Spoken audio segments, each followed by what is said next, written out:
예, 아름답고 복된 교회 성도 여러분, 오늘 수요 강의 창세기 강의 126번째입니다. 하나님 앞에 나오시오라는 제목으로 창세기 38장 12절에서 30절까지의 말씀을 증거하도록 하겠습니다. 유다의 두 아들이 죽고 며느리 다말을 그녀의 친정집에 보낸 후에 시간이 또 얼마나 흘렀는지요. 셋째 아들 셀라가 결혼할 만큼 장성하였다고 합니다. 그 얼마 후가 얼마일까요? 원어는 많은 시간이 흐른 후에라고 합니다. 정확히 얼마나 오랜 시간인지는 성경이 말하고 있지 않은 채 오랫동안 다말을 홀로 두었습니다. 그 외로움을 많이 주었던 시간에 유다의 아내요 세 아들의 어머니인 수아의 딸이 죽습니다. 유다는 두 아들과 아내를 잃은 정말 외로운 사람이 되었습니다. 유다는 압둘람 사람 히라와 함께 며느리 다말이 살고 있는 동네인 딥나에 들립니다. 여기에서 또 큰 사건이 발생합니다.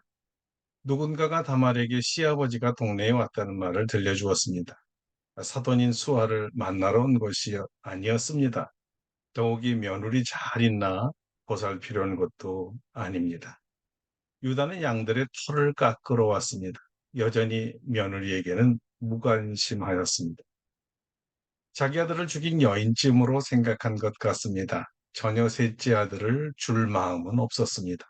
주었다가는 또 하나 남은 아들마저 죽이면 어떡하나 이런 생각이 자연스럽게 들었겠지요. 자, 자기에게 무관심하고 약속을 지키지 않아 고대의 법대로 작은 아들을 자기에게 주지 않기로 작정한 이 시아버지를 보면서 다말은 해서는 안 되는 죄악을 품게 됩니다. 그 죄악은 아들 아니면 그의 아버지라도 자기 욕정을 채워야 되겠다는 나쁜 생각을 가졌던 것입니다. 그래서 창녀로 변장을 했습니다. 그녀가 창녀로 변장한 것은 유다가 여자에 약하다는 것을 잘 알고 있었다는 것을 시사해 줍니다. 자기 시어머니를 만날 때 그저 욕정에 이끌려 몸부터 취하고 결혼한 분이라는 것을 잘 알고 있었습니다. 거기에 이제는 아무것도 꺼릴 것이 없이 호라비가 되었으니 분명히 여자를 찾을 것이라는 짐작을 한 것이지요. 아니나 다를까 이 창녀로 변장한 며느리 다말을 보더니 보자마자 유다는 이렇게 말했습니다. 청하건대 나로 내게 들어가게 하라. 정말 유다는 충동적 욕정에 사로잡힌 사람이었나 봅니다. 전혀 절제가 없는 사람이지요. 도덕적 절제 훈련 잘 받지를 못했습니다. 아마 그의 아버지 야곱은 자녀들에게 양을 치는 목동으로만 길렀지 전혀 예의 범절을 가르치지 않았던 것 같습니다. 공동체적 규범과 책임에 대해서 배운 적이 없이 그저 생각대로, 감정대로, 기분대로 살았던 것이죠. 마음의 즐거운 대로 다른 사람에 대해 이 배려는 전혀 없이 살아왔습니다. 양치기 유다의 모습이 바로 이 모습입니다. 불행한 것은요, 오늘날에도 유다를 답습하는 사람이 의외로 적지 않다는 것입니다. 도저히 상상할 수 없는 성도덕 파괴, 양심 파괴, 이런 뉴스가 연일 들려오는 이유입니다. 아버지 유다의 약점, 그를 넘어지게 하는 아킬레스건을 며느리 다말이 다 알고 있었습니다. 그리고 그 추측대로 아버지는 욕정을 참지 못하고 자기를 보자마자 자기 몸을 요구했습니다. 다말은 처음부터 계획적이었기에 시아버지의 무례함과 극도의 이기적인 사람인 것을 알고 후에 살이 없게 하려고 아이를 가졌을 때 그 아이의 아버지가 바로 자기를 범한 자임을 밝힐 증거물이 필요했습니다. 처음에 몸값을 요구했습니다. 창녀로서 몸을 팔았지요. 염소 새끼가 그 몸값이었습니다. 당장 주지 못해 담보물을 요구한 것이 바로 도장과 끈과 지팡이였습니다. 옛날에는 야곱과 삼촌이 사기치기 경연대회라더니 이제는 시아버지와 며느리 다말이 사기치기 경합이 벌어진 듯합니다. 욕정의 눈이 먼 시아버지와 이를 이용해 또 자신의 욕망을 채우려는 이 며느리의 부패 시합이었습니다. 욕망만 채우면 도덕이고 체면이고 법이고 어떤 것도 무시될 수 있는 남녀 대표들의 후한 무치적 행동들이었죠. 이 생각하기도 싫은 불쾌한 사건에서 가장 중요한 것은 무엇일까요? 성서 기자가 말하고 싶은 이야기는 무엇일까요? 그것은 이들의 스캔들 사건에는 전혀 하나님이 없다는 사실입니다. 신앙의 양심, 아니, 이 도덕적 양심도 없다는 것이죠. 하나님을 두려워하지도 않습니다. 정역 앞에 하나님이 보이지 않았던 것입니다. 이렇게 하나님 없는 곳에는 당연히 무법천지죠. 하나님을 두려워해야 범죄하지 않는데 하나님을 두려워하지도 않고 하나님을 안 계시다고 생각하니 범죄할 때 두려울 것이 없는 것이에요. 여기에 믿음이라는 게 있겠습니까? 전혀 보이지를 않습니다. 자기를 더러운 욕정에서 지켜줄 어떤 양심의 경보도 없었습니다. 이것이 요셉이라는 아들과 유다와의 엄청난 차이입니다. 같은 아버지에게서는 아들인데도 요셉은 하나님을 경외하여 성범죄에 눈 하나 까딱하지 않고 순결을 지킵니다. 애굽의 종으로 끌려가 자기 주인이 된 보디발 장군의 이 무지한 틈을 타서 그의 아내가 요셉에게 동침하고자 요구했을 때 유혹이었죠. 그것도 아내적 요청이 아니었습니다. 매일매일 찾아와서 그것도 청탁도 아니고 부탁도 아니고 애걸도 아니라 명령이었어요. 이런 식이지 않았겠어요? 내가 내 종 요셉에게 명한다. 너는 나와 동침하라. 동침하라. 종인 요셉이 주인의 명을 거스린다는 것은요, 사실 생명을 내놓고 하는 말입니다. 하나님이 보시는데 어찌 내가 범죄하리요?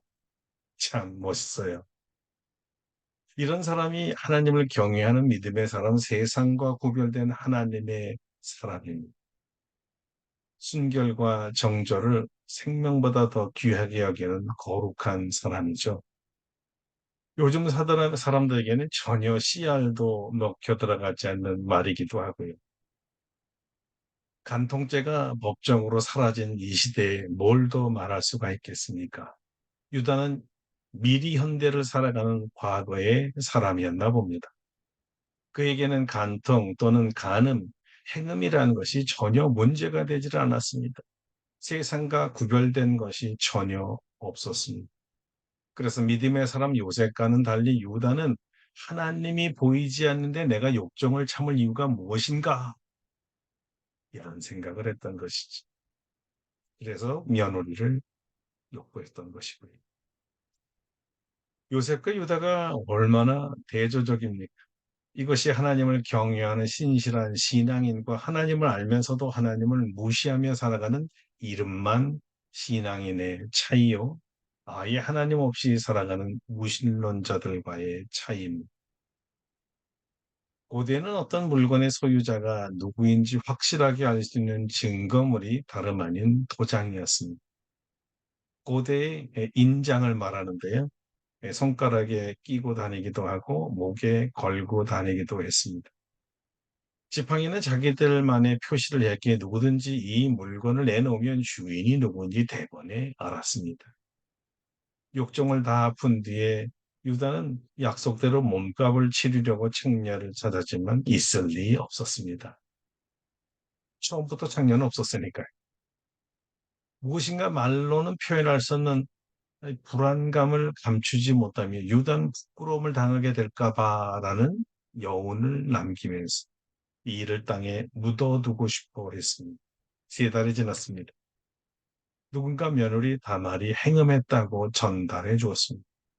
이런 심한 여자 보아는 두 아들을 죽이고도 모자라 또 행음이야. 고대도 내로남불이 유행어였을까요? 자기 행음은 죄악이 아니고 며느리의 행음은 죄악입니다. 어쩌면 오늘과도 일이 같을 수가 있을까? 자기들 눈에 대들보를 가지고 다니는 사람들이 왜 이렇게 많아졌습니까? 남의 눈에 티만 보이는 시대가 고대에도 있었다는 것이 새삼 놀라울 뿐입니다. 그래서 사도 바울은 의인은 없나니 하나도 없다고 개탄한 것 아니겠어요? 누가 누구를 정죄할 수 있단 말이에요. 크고 작은 정도의 차이지 모두 죄인들이잖아요.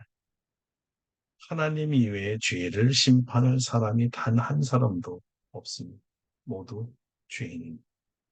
그런데 문제는요, 죄인이 심판자가 되겠다는 거예요.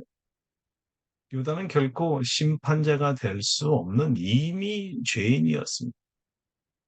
화가 난 유다는 혼쭐을 내줄 생각으로 이듬해 아예 다말을 죽여야겠다는 생각을 한 것 같습니다. 그래서 소리 질렀습니다. 그녀를 끌어내어 보세요. 죽여도 그냥 곱게 죽이지 못하도록 사무친 원한이 있다는 뜻이죠. 내 두 아들을 죽인 연이라고 생각하니까 유다도 이 며느리를 죽이고 싶었던 거예요.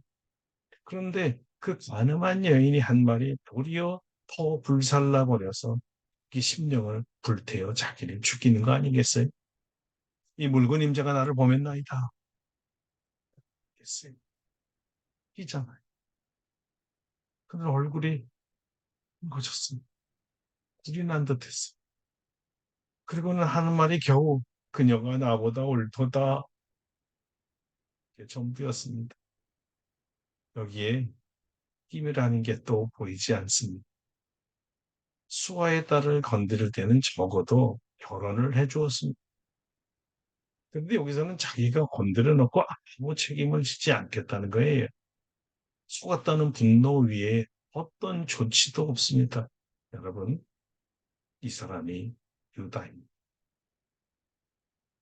음행을 중길 때 그런 책임에 대한 생각이 있어야 될 것 아니에요. 그런데 정이 떨어지는 거예요. 아무리 그래도 그렇죠. 자기가 행한 죄악에 대해서 책임은 져야 되는 거 아닐까요? 제가 이미 정욕의 이성이 마비됐습니다. 신앙은 죽었고요. 영적으로 죽은 상태에 있는 죄인이 바른 판단, 바른 조치를 취할 수 있을까요? 창세기 기자는 여기서 또 한 번 우리에게 이 이야기를 전개한 이유에 대해서 알려줍니다. 과연 이 무지막스러운 죄악을 누가 책임을 지는가? 여기에 대한 질문과 대답이죠. 정말 놀랍게도 사고는 유다와 다말이 쳤는데요. 결국 책임은 하나님이 지셨다는 것을 독자들이 반드시 알아야 된다는 것입니다. 문자 그대로 복음입니다.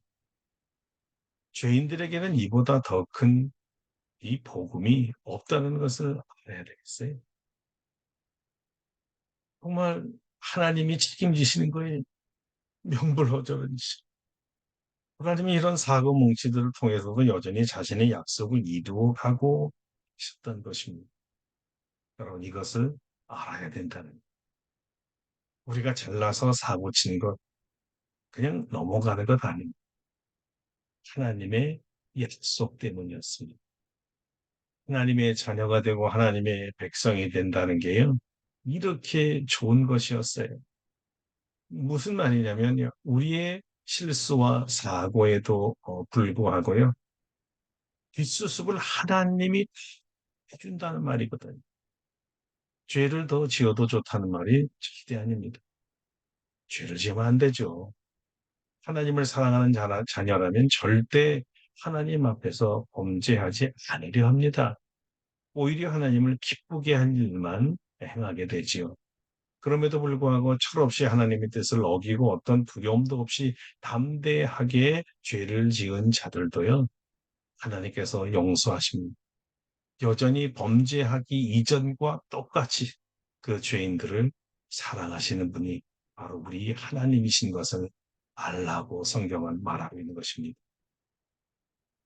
우리 하나님은 사랑이라는 것, 이 진리를 우리에게 잘 전해준 분이 바로 바울 사도이십니다. 지난주에 우리가 잠깐 살펴보았듯이 로마서 5장 8장입니다. 8절입니다. 우리가 아직 죄인 되었을 때 그리스도께서 우리를 위하여 죽으심으로 하나님께서 우리에 대한 자기의 사랑을 확증하셨느니라. 하나님이 우리를 사랑하셔서 아들 예수를 주기까지 한 그 사랑의 시점이 의인이었을 때, 경건했을 때, 그리고 하나님과 화목할 때가 아니라는 거예요. 우리가 죄인 되고 원수 되었을 때를 깨달아라. 성경은 이렇게 말하는 것이죠. 죄인인 유다와 다말과 우리는 그저 머리 숙여 하나님의 은혜를 받아들이고 감사합니다, 주님. 감사합니다. 이렇게 외칠 뿐이에요. 우리가 하나님 앞에서 겁없이 지은 모든 죄를 낱낱이 파헤쳐 심판하시고 그 죄에 맞게 형벌을 내리신다면 이 세상에 단 한 사람도 지금까지 살아 있을 수는 없는 것입니다. 모두 죽어야 마땅한 죄인들이니까요. 그러니까 감사해야지. 살아있음에 감사해야지. 내가 형벌받지 아니하고 죄를 지었음에도 불구하고 여전히 살아있는 이유, 그것은 100% 주님의 은혜 때문이라는 것을 알아야 된다는 것입니다. 하나님께 범죄한 유다와 다말에게서 아이들까지 주셨습니다. 용서의 표시입니다. 하나님께서 기르시겠다는 거예요. 여러분 이것이 하나님께서 책임진다는 말입니다. 하나님께서 기르신다는 증거고요. 이 아이들은 쌍둥이잖아요. 베레스와 세라였습니다. 정말 우리가 이해는 잘 안 되는데요. 하나님은 다말의 아들로부터 다윗과 메시아의 조상들이 태어나게 하셨고요. 심지어 예수님의 조상이 되었다는 거예요. 우리 하나님은 이런 식으로 일을 하십니다. 신의 약속에 철저하게 신실하십니다. 철저하게 책임진다는 뜻이에요. 결국 우리가 의로워서 사는 게 아니라 비록 죄인일지라도 하나님의 은혜로 사는 거예요. 왜냐하면 하나님은 아브라함과 이삭과 야곱에게 주신 약속을 지키시는 하나님이시기 때문입니다. 약속 지킴에 충실하신 우리 하나님이시죠. 도무지 미안해서 말을 하지 못할 정도로 은혜로 역사하십니다. 그러니 성도 여러분, 여러분이 아무리 큰 죄악을 저질렀어도요, 하나님께 나오시기 바랍니다. 주님께서 우리를 용서하시고 죄악의 결과에 두려워하는 우리 대신에 책임을 져주셔서 우리로 이렇게 만들어 주십니다. 그러니 알고 고의로 죄를 지었던 부지중에 죄를 지었던 그 죄악이 크고 심각하든 아니면 작고 사소하든 간에 이렇게 관대하시고 너그러우시고 사랑이 많으시고 용서를 기쁘게 하시는 하나님 앞에 나오시기 바랍니다. 하나님밖에 우리를 있는 모습 그대로 받아주실 분이 없습니다. 이 세상 우리가 살아갈 때 하나님밖에 우리가 의지할 분이 없습니다. 하나님 앞에 나오세요. 기도하겠습니다. 하나님 실수는 우리가 하고 사고는 우리가 쳐도 하나님은 우리를 용서하시고 우리의 뒷일을 책임져 주시는 하나님의 것을 배웠습니다. 그러니 우리가 회개하고 주님 앞에 나와 다시 용서받고 죄에서 자유함을 얻고 바르게 살아가도록 도와 주시옵소서. 예수님의 이름으로 기도드립니다. 아멘. 네, 사랑하는 성도분 오늘 말씀을 마치겠습니다. 은혜 많이 받으시고요. 주님의 말씀대로 살아가는 저희들 되기를 바라겠습니다. 건강하십시오.